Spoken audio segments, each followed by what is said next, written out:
of Tuesday, April 9th to order, respectfully acknowledging that this meeting has been held on the traditional territory of the Kwagwith people. So Gaelic. May I have approval of the agenda as presented, moved by Councillor Tidbury, seconded by Councillor Judith. All in favor? Carried. May I have adoption of the minutes of March 26th? Moved by Councillor Dorwood, seconded by Councillor Tidbury. Any errors or omissions? None of those ones. They're all fixed. All in favor? Magic. Carried. So we have delegation Dan Levitt, BC Seniors Advocate, Office of the Seniors Advocate, regarding an update to council. So welcome and congratulations on your new position. Thank you very much. Yeah. So I'd like to take it away and we can kind of continue the conversation that we've been having too. Sure. So thank you. So this is week 4. And I was interviewed a couple times because there was an announcement for the Safer Rent, and both people, which is good news, both interviewers asked me the same question. They said, Isabel did 10 years. Are you planning on doing 10 years? And I said, of course. But I'm going to start with 5, and then we'll go to the next 5.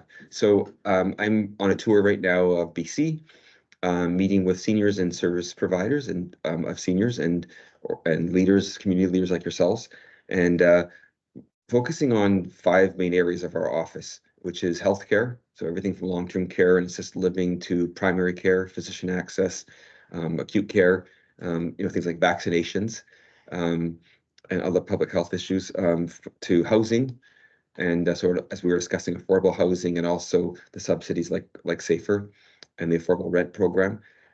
Transportation certainly is, and I understand you're on the committee. That's the transportation committee. And then the other 2 items we're looking at is income supports and income generally. The number 1 issue we hear in the office is affordability. And then the other one is community services or community supports, both in home and also things like senior centers, which we talked about earlier today. So I want to, those are the 5 general areas, but anything to do with seniors, we're happy to talk about. We even got into kind of non-government programs today, things like the cost of your groceries, and even things I've heard around the province around if you're a senior or someone on limited income and you go to the grocery store and it's 3 for 1, Mm-hmm. you won't get, it's not a deal for you. Yeah. So but You've come to the right council. Okay. Okay, so I'm all ears. So maybe I'm sure you have some things you've been thinking about, or I can take back. And what I'm planning on doing with this information, what we will be doing, and we're already starting to get some notes around the report, is release a report in June of what I heard. Isabel McKenzie did this when she started, and it's 10 years later. We want to show what's going on, what's changed in the past 10 years, and also make some recommendations in that report, but then look at some of the big systemic issues we're going to focus on the next couple of years going forward.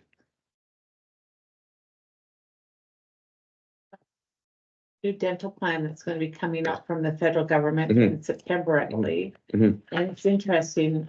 There was a constituent came in yesterday, the day before. I didn't meet with her, but her concern was relayed to me. And that was the local dentist does not plan to partake in that service.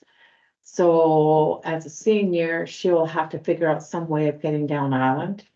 And I'm just wondering, I haven't had any time to do any research or anything like that to find out why a dentist wouldn't sign on for that kind of service that would help a community member. And so do you know anything about it at all? I don't know that. I found out that I think she was at the meeting today. Oh, Yeah, Sally was there. No, I don't know if it was Sally that you talked No. to. Okay, so, but there is 2 or 3 seniors that found out that the dentist down here is not signed up. So I don't know a lot of the details of it. They're very organized at the senior center, and they gave me some information which I'll read this evening and do more research on. I'm assuming Again, I don't have all the information, but I'm just presuming that it's kind of like your own benefit plan. So your benefits don't cover usually all of your dental costs. Mhm. Some dentists will charge you the exact amount of that, of what Blue Cross covers. Others don't. So I think that's probably this kind of situation is, I'm assuming, is that they can sign on for that amount, or they can say, no, that's the wrong billing rate for me, and they can opt out. That's what I'm assuming is happening, but I don't have the full picture. Dentists across the country actually are opting out in droves, and one of the issues is, as it's rolled out and introduced, governments are hearing that there are new dentists who will be taking advantage, who will be using the program, so that it's going to be problematic if no dentists are going to avail themselves of it. So they'll have to, as a federal government, as provinces, deal with that issue and encourage, whether it's a carrot or stick, Mhm. dentists to support the program. So- Not unlike the beginnings of Medicare way back in the sixties, which I don't remember, of course, but I do. Yeah, it's a similar sort of startup issue. And there is a potential conflict brewing between governments and dentists over whether they take part in the program or not. It's, So it might be that local governments with provincial governments have to top off. well, yeah, certainly local governments aren't gonna have the wherewithal to, No. but provincial governments may or may not, I don't know. Mhm. And dentists, there need to be a serious discussion with the dental college about the program, about what's gonna happen. So, yeah, I think those will happen over the next little while. Right, that's more information than I have. Yeah, no, it's just the press releases that are coming out right now, and some of the government releases are. It's not boding well for the introduction of the program. And again, I have to learn more about the program, but I believe it's targeted for seniors. It is Yeah. specifically. Yeah, specifically for seniors in a certain age too. 70 and above, And, Oh, is it? and- Yeah, it is actually. Yeah, 70 and above, that's right. and it's income dependent. definitely income Income dependent. dependent, and I do know that if you are on the plan already, that you Yeah. can opt off your plan to go on to this new one. Mhm.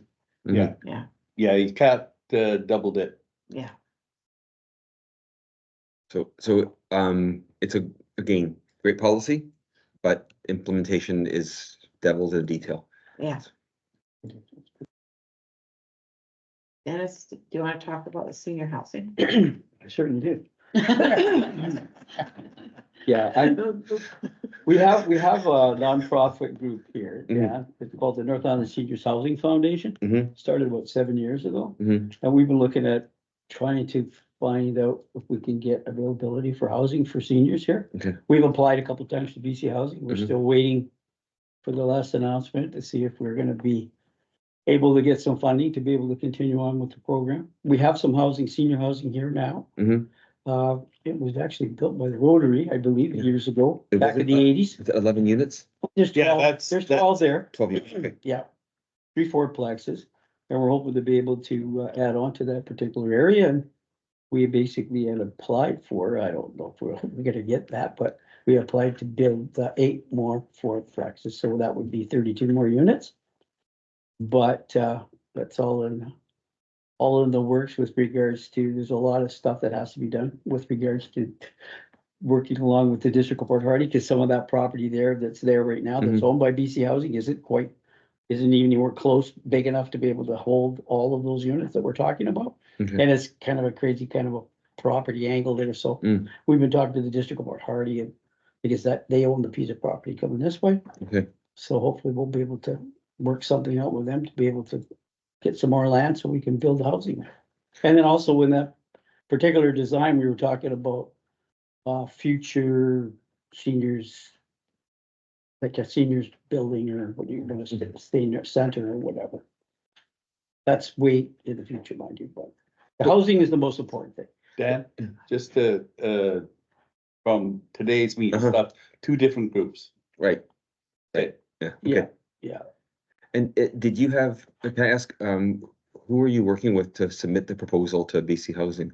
It's a group called KDC, which Okay. is the local, Okay. group here in Port Hardy. Okay, And they did the project, they're gonna be doing the project management for us for Okay, that good. particular project. They put the application in along with us. Okay, So excellent. it's in there now, but we haven't heard anything yet. We're hoping to hear something. They said, well, originally they told us first week of February. Yeah. And then that kind of got held off. And then the last time when I was talking to our MLA, Michelle Babchuk, she said that, well, I think that you're not gonna hear anything till the first week of April after the fiscal budget starts for this year. Mhm. And some of them are already heard, obviously you have Mhm. with regards to your project, Yeah. but we never heard anything, so they were hoping that on our particular application that we were gonna hear something before the middle of this month, Okay. which is basically this week. Yeah. We haven't heard anything yet. And Dennis, we were working with someone from the housing ministry as well. Yes. And just for clarity, the Mhm. KEDC is the construction arm of the economic development arm of the Gwasalan Aquadine Nation. Oh, First good. Nation group here. Excellent. So, yeah, Excellent, okay. yeah. Okay, But we kind of partnered with them because Good. they're doing a lot of construction in our particular area. Good. They have been for a number of years now, so Mhm. they had the expertise to be able to help us with the application, so. that's great. And then they're gonna be a part of actually building the facilities if we get the funding. That's our plan. We're hoping that we're gonna get some. We need it. Yeah. And I know that, I don't know if some of the seniors that you were talking to today, but there's a number of seniors in our community that are living in fairly large homes that were for families, but Mhm. now they would like to downsize, but there's nowhere to go in Port Hardy. So they'd have to either sell out and move down island or do something else, but a lot of them, they don't want to leave. This is their community. They've been here forever. They've got family here or Mhm. friends especially, and they don't want to leave. And the way we look at it is that we could provide level entry, Mhm. wheelchair accessible Mhm. units for them to move into. That opens up homes for people that are gonna come in our community that might be working in any form, like, we know that, what is it? 150 professional jobs that are available for the North Island, Mount Washington Regional District, and the biggest negative thing is to find housing. Where do they live? Where do they go? If it's okay if I add to that, like, Yes. so our housing stock is quite different than in the lower mainland where, over 50% is strata titled properties, Mhm. mostly apartment buildings, but some townhouses in lower mainland. Ours are predominantly single family dwellings by levels, so they're not level entry. Mhm. No. We have very little level entry homes of whether it's a single family dwelling or a townhouse. Mhm. And so part of what I believe the foundation feels is going to be accomplished is that seniors will move into the housing and free up the family housing for families. Yeah, So, that's the plan. And the available rental housing, rental accommodation that's available, is often quite dated. Mhm. And, I think substandard would be the sort of gentlest way to put it. It's a list. And it, I had written down, not desirable, but but substandard is even a better term. it's a challenge, and, Yeah. poverty is an issue Mm. in our area. Sadly, we have one of the higher rates of, child poverty in the province. So, yeah, accommodation, affordable accommodation and is one thing. Adequate accommodation is another thing, and sometimes they're not the same thing. Mhm. So it is a challenge for people. Full disclosure, I have another part-time job. I work for the MLA as a constituency assistant. Okay, And one of the things that we do here is we hear a lot about seniors housing. We hear seniors living in poverty, and some of the services that are available are challenging. And some of the seniors are challenging too, but Just some people, period. yeah. So just some of the things like Better at Home. yeah, tell me about Better Home. What do you hear Yeah. about it? It's a great service, and I know people avail themselves of it. but some of the challenges are Mhm. finding people to hire to do Mhm. the work. And some of the things that are available to the seniors through that service, Mhm. because there are some things that they won't do.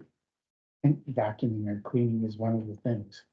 I stand to be corrected. Anyway, there are some, so it's a great service, but Mhm. you know, you have to have people working there and I think they want to see the service expanded. And again, it's one of those things that's run by the Crisis and Counseling Center, who we are so blessed to have them Mhm. here in all the programs they run, but they are so stretched in terms of how, 32 programs. yes. So it's a real challenge. What kinds of services, are constituents asking for in terms of, expanding Better at Home? Or just services generally? The whole gamut, so it depends upon the circumstances of the individuals, that some people have medical issues. Mhm. And so they're looking for more transportation issues from up here, and that Island Health has begun to address it, so I haven't been hearing as much, I don't know about anybody else lately with the Wheels for Wellness and. Well, we Would were that- supposed to meet Sorry. the drivers, last week. So they're gonna make an announcement about that. I heard a little bit about it last night. I'm not very happy about it. Mm. And And I haven't heard anything. no, so I don't know if I want to say anything in a public meeting, but after the meeting's over, I'll say something if you want. But I am meeting with Island Health, with 2 other mayors tomorrow, Thursday. And that's one of the issues I'm gonna be bringing up is what's happened and the new Wheels for Wellness mandate is not very good. I No, was wondering about that. You will, and we're gonna be slammed if they don't do something better about it. Anyways, they do have, Island Health does have transportation where it's hospital to hospital, Mhm. Mhm. down to Courtney and down to Campbell River. Which is great. And they, Island Links is starting yeah, May First week, 15th. isn't it? and that's a public Is transportation that the system, first, Mhm. Like first week Greyhound. of May or something? like May Greyhound, 15th. like we were No. talking earlier Yeah. on. But it's not subsidized, so it's expensive. Well, What- it's, Well, we don't know. when you go online, it looks fairly reasonable. Oh, does to it? me. Oh, okay. I thought Island so. Links. I thought it was $100 or something like Yeah, that, something like that, Return or? one way one way, to Victoria. On the on Island. Island Link. Yeah, Oh, I could, from here to Victoria for $100? hmm. Oh, that's cheap.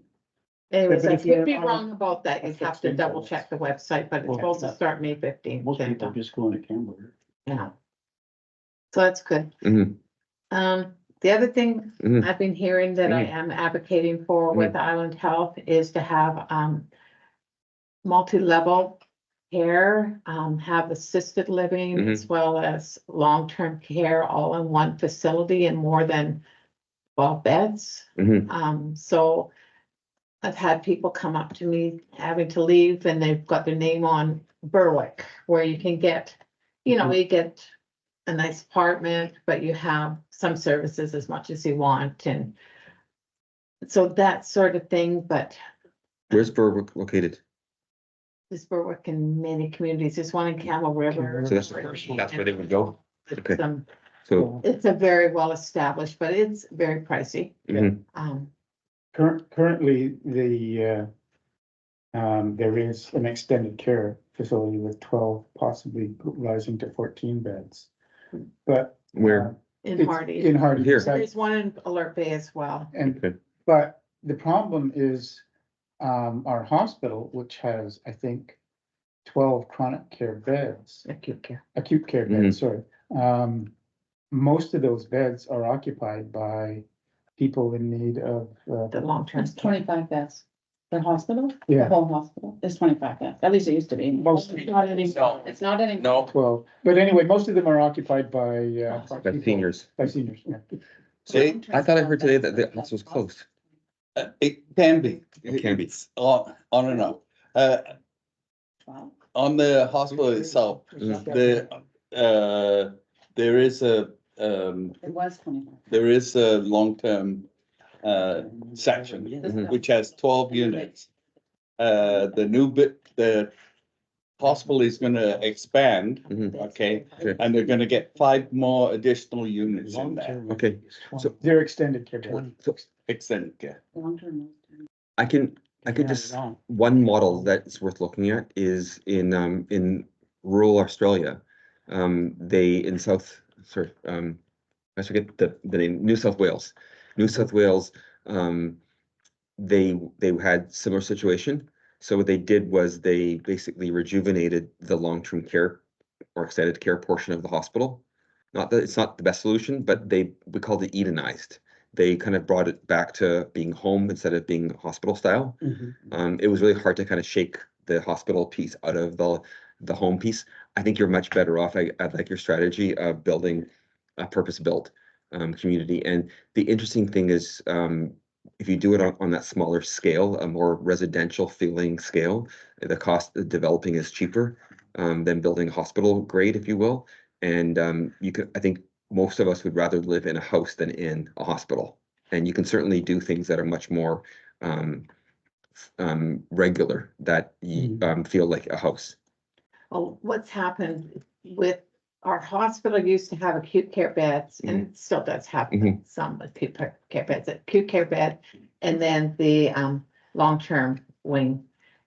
But because of the closures, the ongoing closure of the ER Mhm. over in the evening, Mhm. they've transferred from Port McNeil most of the long-term care Oh, people over to Hardy. okay. And you having the acute care beds in Port McNeil, because then if patients have to go there overnight, then at least there's a doctor on call overnight.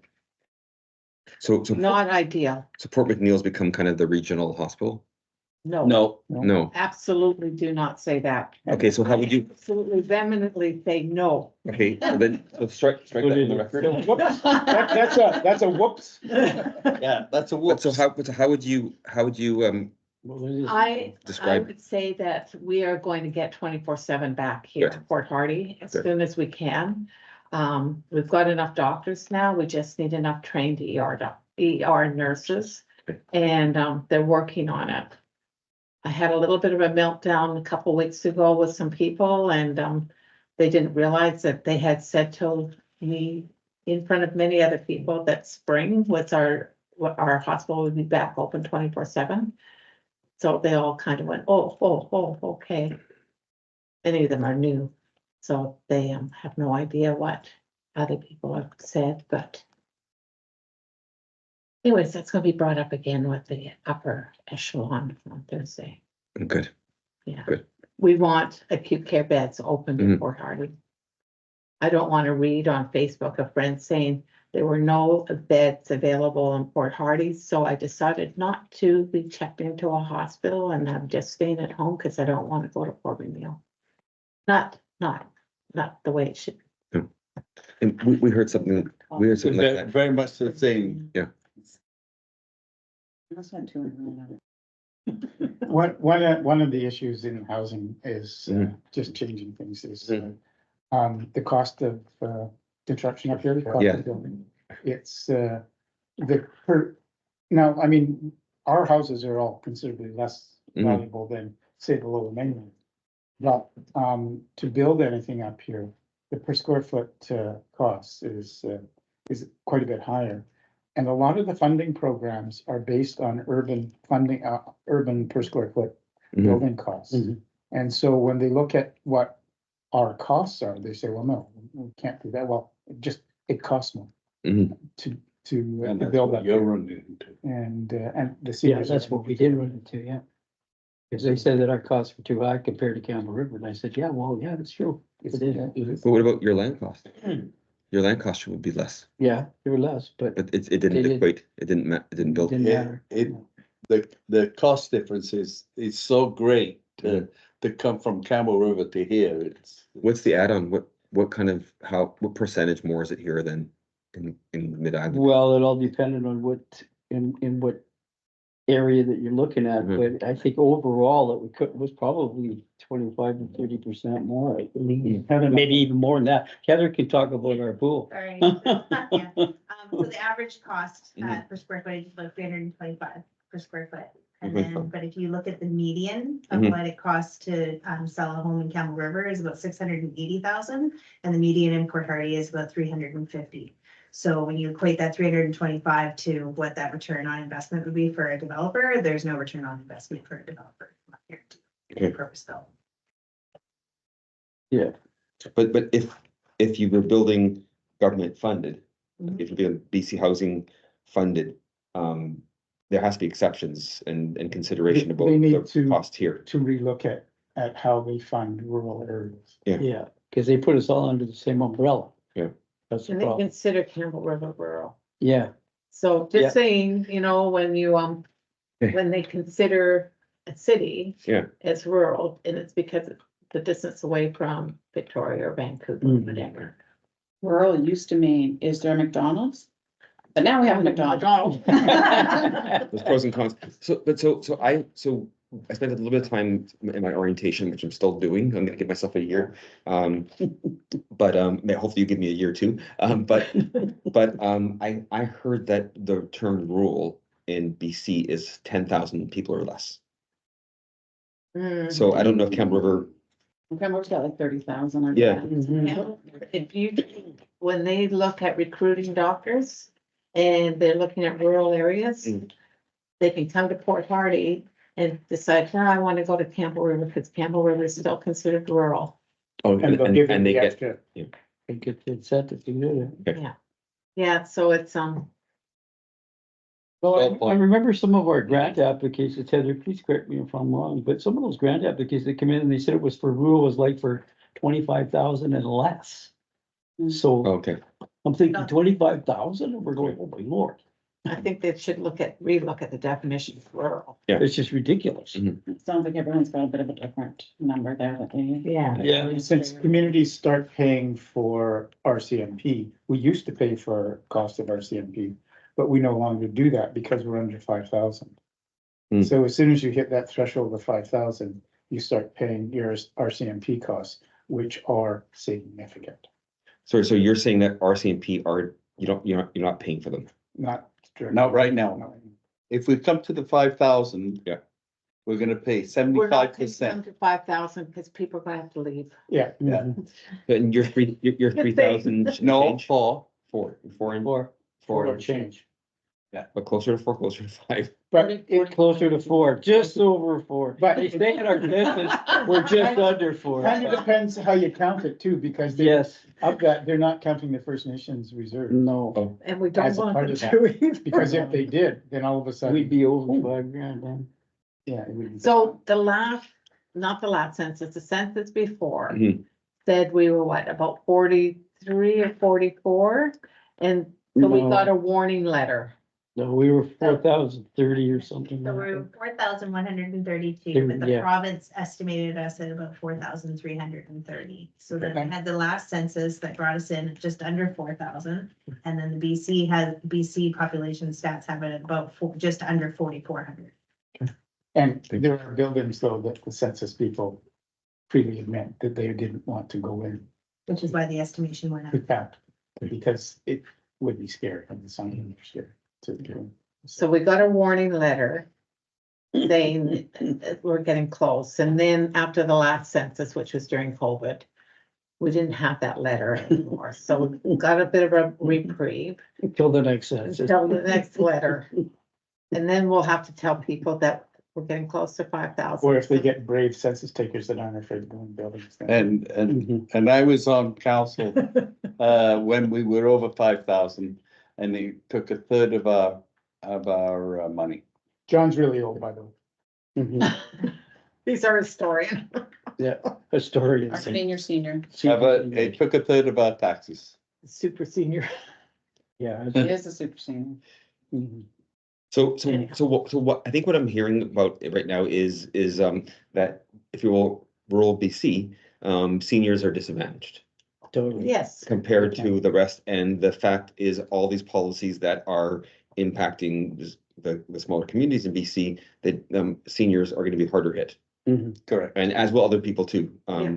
But in particular, my office is looking at seniors, the 1 million seniors in the province. So if you live in certain areas, you're probably better off just by the community that you're living in. Mhm. If you're living in, if you grew up here and this is where you want to stay the rest of your life, you better, you're All gonna kinds be of money. giving, well, you're gonna give up some things that, like, for example, the lady who was talking today about, she would had to move essentially to get chemotherapy. So Mhm. she gave up Mhm. her chemotherapy option because she just couldn't afford to leave town. You didn't want to leave that. I mean, although, I mean, on a positive note, we do have a CAT scan machine that comes in Oh, now. very And good. seniors who used to have to travel down for CAT scans, and that assessment can now get that local, receive that local. So that's great. So that's a mobile CAT scan. Mobile Yeah. CAT scan. And The then first in Canada. fantastic. And then that's good news from VHA. So there's some positive piece there. Now, There's lots that of would- positives, we're just pointing out the stuff that needs fixing. Thank you. There's lots of positives. yeah, Okay. Yeah. and now we're advocating because the hospital, it's at Port Alberni that's getting there right Yes. now. Mhm. We're advocating right now, Port Alberni and Nanaimo, or Port Alberni and another community sharing a portable MRI. Okay, oh, good. So we're advocating that we get that MRI, so it's portable. So when the CAT scan's not in Port Hardy, Mm. then the MRI is in Port Hardy. So we're working on that because the base is built. Well done. And and this whole idea of virtual care. I mean, there's stories of Mhm. I taught a course a long time ago on virtual health, and luckily there was a student in the room who knew more than I did about the topic, so people learned something. But but he was very interesting. He worked for the Aga Khan Foundation. He was from Karachi, and he was telling me he was so excited to meet a Canadian because the virtual health system he was using was from Ontario Health. Mhm. And it was Canadian. It was a Canadian product. It was developed in Mhm. Canada, and part of the I guess our foreign aid through the Aga Khan Mhm. Foundation was, so there was a woman in a rural part of this is 10 years ago, a rural Mhm. part of Pakistan that had something on her face, and through using, I think, just a camera, a very basic camera, they a dermatologist in Karachi could see what was going on Mhm. and give her treatment. So I'm assuming if they're doing it there's that kind of technology here. They've started to do virtual health Mhm. here, and they've got. I don't know how much it's happening, Mhm. but I know it's happening because they've got. When there was a tour of the primary health clinic, they were advertising or demonstrating some of the virtual health capabilities, and I know that there are some seniors that have made use of it. I haven't. I prefer just to talk to my doctor on the phone. Yeah. I don't want to go in. The disadvantage of it right Yeah. now is the privacy concerns. Right. Is that, so they have to have it in the hospital. Mhm. And and it's only good between hospital and hospital. It's not good between a doctor's office and another doctor's office. Mhm. So because of the privacy concerns that they have. So you have to be in the hospital, and the other end has got to be in another hospital. It's the encryption. Yeah. Yeah. Are there other, I'm conscious of your time. Another meeting in a few minutes, but that's all. What are there other issues that you wanted to bring up? That way you haven't. I think, I don't know if you saw or heard it today, but I want to make sure you know, we have an amazing and active seniors group. Yeah. Like, they're just over the top, He saw that. the envy of the province, if not the country. Award winning, we might add. Yeah. They won an award? Yeah. Yeah. Separately.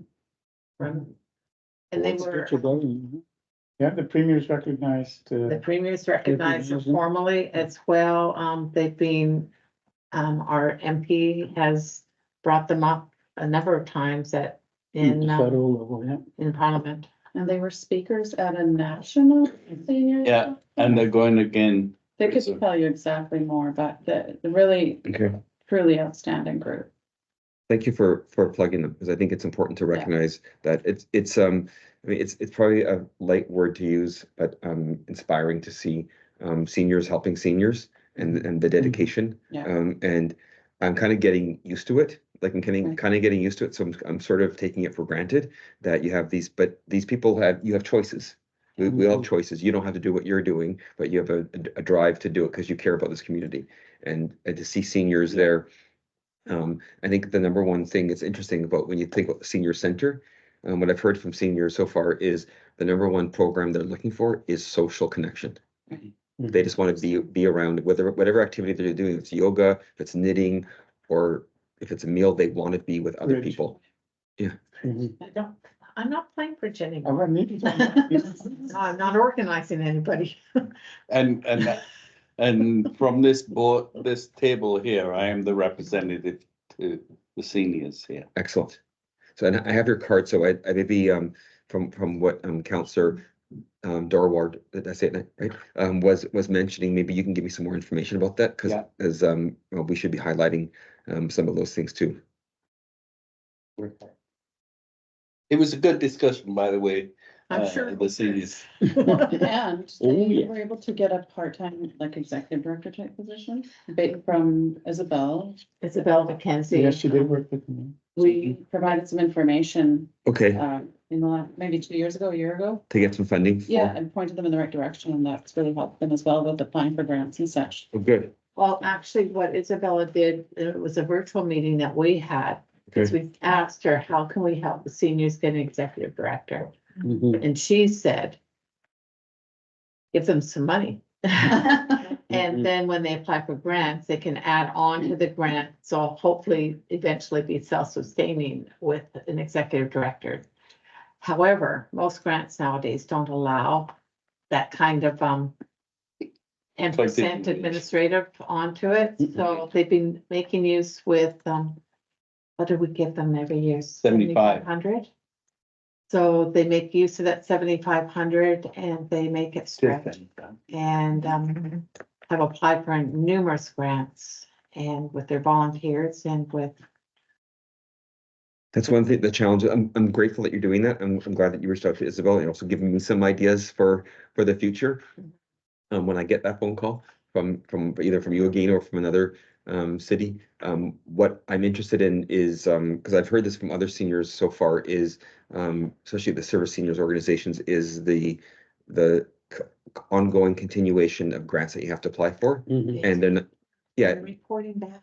so it'd be much more helpful if it was multi-year and if it Mhm. was more sustainable, and perhaps even some guidance around, like you have a housing developer who's steering that. Someone who can give you advice about how to make these things sustainable, Yeah. if there was a possibility. But you think about your clientele, you're not necessarily going to be getting sustainability from clientele. Yeah. Because affordability is an issue. It's why they're going there, partly why they're going there. Exactly. And most of the grants they're applying for is for food. Yeah. Food security, Mhm. for transportation. Mhm.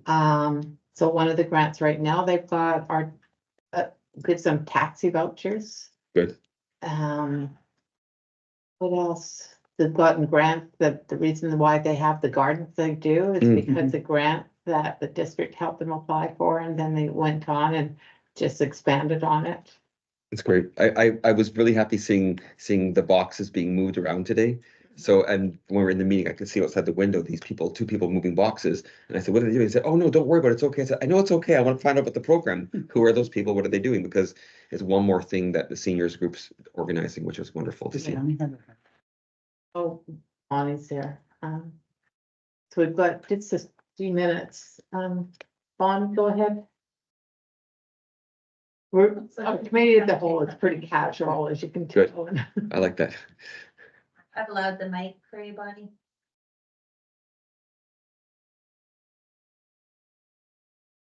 Still on mute. Bonnie, if you want to unmute yourself, you can go ahead and talk.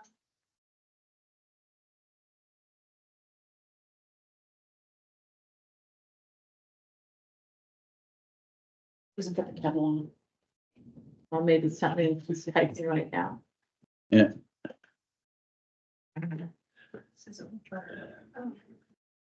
Anyway, thank you for coming. Thank you for having me. Thank you very much. Thanks, Dan. I'm honored to be It's here. good, it's good to know that people understand that it goes both ways. Yes, yes, It of was course. interesting, someone who works for the health authority that was at a meeting, and this is part of her area and has been for a number of years. It was the first time she'd ever been up here. And she felt it's such a long drive. Oh. And, She's asking to come in. Oh, she's outside? No, to come in on, Oh, come in. online. so Bonnie, can you speak? It's, we've allowed the mic. Yeah, she says she can. She's just typing in a question. Oh, Okay. Dan, have you got cards? I don't, but You're just new on the blog, that's why, right? I'm Dan.Levitt. Okay, just that easy, eh? Yeah. Oh my gosh, and thank you get a you. little tree So cool. Oh, awesome. Thank you. and. there's Thank you. my Thank you, card. Mayor. Thank you. Do you have time for a picture before I go? No, sure. Well, Okay, Yeah, okay. Okay, then what? hang on, we'll see Oh, what Bonnie had. Okay, so Pat? Dan, Levitt with D and L capital, Yep, at gov.bc.ca, and those are all small case. okay, really. And I want to come up here when you have your new housing project open. Well, if you So do can, we. if you can let us know, forget that or Top not, of that the would be invite great. list. Advocating, I think is, and why you need it. And I do think your partnership should be one of those things that leverages it. It sounded a bit like the land was an issue, because I know that when we applied, we wanted to say yes on everything they asked. Yeah, of course. The land is there. Yeah, I think, I think we could make it work. So what I'll do, Dan, is I'll send you some information about our organization and our group, and then sort of give you a little bit of an idea of what we're up to. Because what I'm kind of grappling with is oh, there she is. how can we do this across the province? So this Exactly. is a perfect example, Exactly. maybe an extreme example. Yeah. You're on the northern, Yeah. you can't go much further north. Yeah. Cape Scott. Can you talk now, Bonnie? Yes, thank you. Thank you, everyone. Thank you for inviting me to the meeting today. And Dan, to quote you in one of the articles that I read, you want all of us to rethink aging and not fear, but rather embrace moving forward. So I really appreciated that comment, as I'm sure many have. As a strong participant in our community, we thank you for coming up this far to the north tip of the island. I hope you got to see our beautiful nature and also see the beautiful community that we have, because you also attended the meeting this morning at the Senior Center, correct? Yes. Thank you for that. And hearing everything that you want to work for and learn also about our community, we might not have the time to ask you for the summaries of what you felt our community is desiring. But what I'd like to ask is, what can we expect from you when you leave our community and you go back to your office? Oh gosh, No I'm. pressure. Bonnie, That's I Bonnie. like your question. So, what I'm doing is I'm touring the province and I'm listening to seniors and service providers. And this is the first council I'm meeting with, and I don't know how many more I'm meeting with. This might be the only one. I hope I get. Special anyways. Yes. It's all downhill after. Yeah. That will be, if we list exactly, literally maybe by elevation, it's. Down island, same thing. So So Bonnie's smiling. I think, what I'm expecting to hear is, what I would leave with is, we talked about it already a little bit, was this idea of rural and isolated, because I'm sure there's a few other qualifiers to Port Hardy that you can add on. And that, we need to, from my point of view, put a different lens when we're thinking of this area. A great example is the housing piece. If you're looking at the physician piece, the hospital piece, that there has to be some other extra effort given to the rest of BC, and to make sure that that's considered. So this report that we're going to issue in June, it's a listening tour, and we will, as I mentioned earlier, we'll identify those issues in those 5 areas of healthcare, housing, transportation, income, and community supports. And then we'll make hopefully recommendations in the first report that I issue, and also focus on some systemic challenges that are out there. And you identified one of them that I'm pretty sure will be in that report, is around waitlisting for long-term care and assisted living. I mean, the idea right now, you have to leave town for it. Mhm. So you shouldn't have to leave town, as you point out. And just on the rethink aging piece, it is about, as you said, it is about embracing our own age. So I'll give you my quick perspective of why I'm embracing my age. Is that I was born in 1969, and in a couple of days, I'll be turning on 22nd. I'll be turning 55. So some people, they dread those birthdays. I'm the opposite. I love them because I'm a runner. And when I run in the TC 10 in Victoria, I will be in the next age category. So That's right. I hope to have an easier time winning my age category. I was on your tribe. Wait till you get to our category. Yeah, that's right. Well, I gotta tell you, so my running partners, as you would expect at home, one is 62. He's running the Boston Marathon on Monday, Oh, my Lord. and the other guy is 67. And he's planning on, winning his age category in the Vancouver Sun Run. Oh, well. So I'm embracing aging. But the last point about this is you're probably thinking, okay, well, that's not fair because you're the youngest of That's the. right, that's right. However, I can tell you that there are races I've been in where my friend Walter, who's in 2 age categories older than me right now because he's 8 years older, Mhm. his age category, all the top, gold, silver, and bronze, they Yeah. all are faster than my age category. That's right. Crazy. Anyways, Thank you. thank Well, you very thank much you. for coming, Dan. It was really a And pleasure Dan- to meet you. So I'd like to call. Sorry, I would like to, Motion to adjourn. one last thing, Mayor. Sorry.